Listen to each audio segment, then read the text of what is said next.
For today's video, we're going to be talking about red borders going into Lightfall, what you should save, and what you should not save.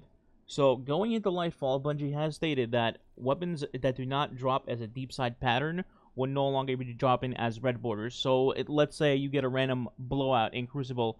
That is not a deep side pattern, you can't craft it, which means in Lightfall, it will no longer be dropping as a red border. Essentially, what this means is you have to be very careful in what you do save going into Lightfall, otherwise you're going to make a mistake and have a bunch of garbage in your vault that's going to disappear on February 28th. So let's start with things you could or should save.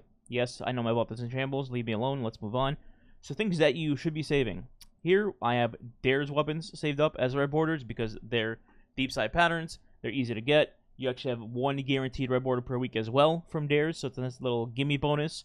And you'll probably get some also if you're just farming Dares for the boxes to save for Lightfall as well. That's a separate note for Lightfall prep guide. Stay tuned for that.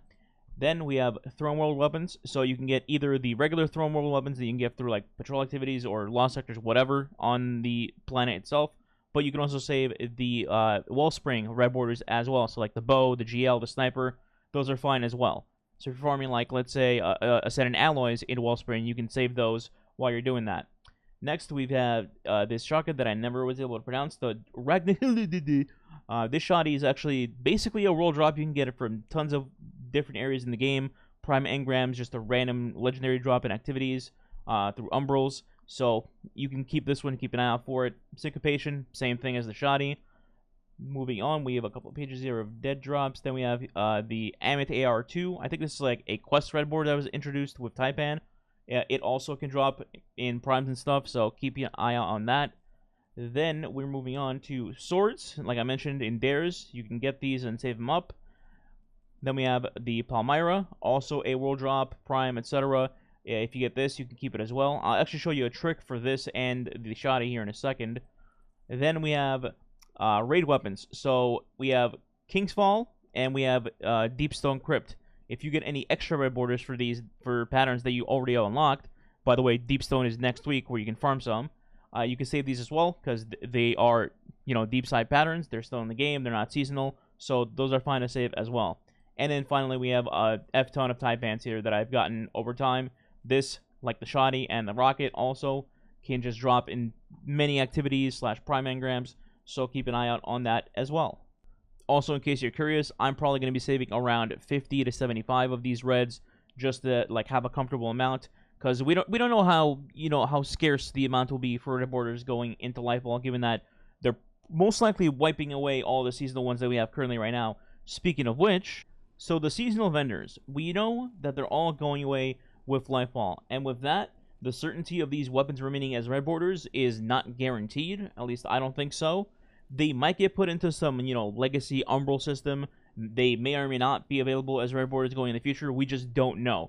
And with that being uncertain, and we know 100% the vendors are going to be going away, I feel like it's a good idea to just not save these and focus on the other ones that I just mentioned. Because, again, we do not know. And for all you know, you might be saving these and they just turn into dust into Lightfall because they were seasonal and are no longer in rotation. So for that reason, I would not save Exoframe red borders. I wouldn't save Star Chart red borders. Same thing with War Table red borders. And finally, Crown of Sorrow, I would not save these either. Staying on the subject of not saving red borders, anything that you get from Crucible, Gambit, or Vanguard as a red border from that particular playlist, do not save. So for example, like you get the Vanguard bow, that's not craftable. Don't save it if you get a red border drop of it. Same thing in Gambit, you get Yesteryear, that's not craftable. Don't waste your time. And Crucible, like I mentioned at the beginning of the video, if you get a red border blowout, it doesn't mean anything. It's just going to potentially not exist in Lightfall because that does not have a deep side pattern. Now, speaking of that trick that I was talking about earlier, in the star chart, you can go to the umbral focusing section in the bottom here. And then for umbral engrams, if you have a ton of them to use, you can go here. And as you can see in the weapon pool, you have the shotty and the rocket that I mentioned earlier. The rest of these are dead. Don't worry about them. But these two here, you can try dumping your umbrals in here and then hoping that you get a red border for one of those two, which will give you another extra weapon to save. I don't know, for me personally, once, I get all my red borders, I have no use for umbral engrams, so I thought this was a decent trick to mention, just to yeet them away when you randomly get them in activities. Wellspring. So, Wellspring actually got a stealth buff, I think, at some point, because I remember back in the day when I used to farm this for the glaive patterns, the drop rate was complete garbage. Like, I got maybe one Ascendant Alloy in 10, 15 runs, if I was lucky. But now, you get it pretty consistently, I'd say. Maybe, like, I could go, like, 2 for 3 runs, maybe 3 for 4 runs, something like that.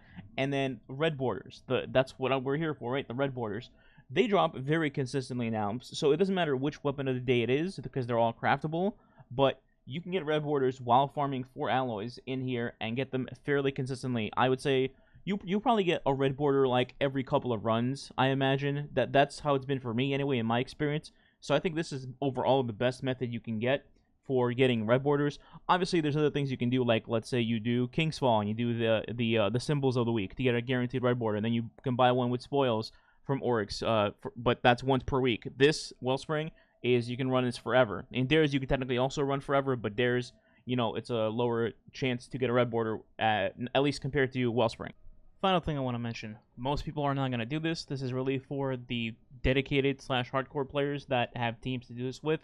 But you can go into either Deepstone Crypt or Vow the Disciple whenever they're the weekly rotation raid before Lightfall, and you can just farm those encounters for red borders as well.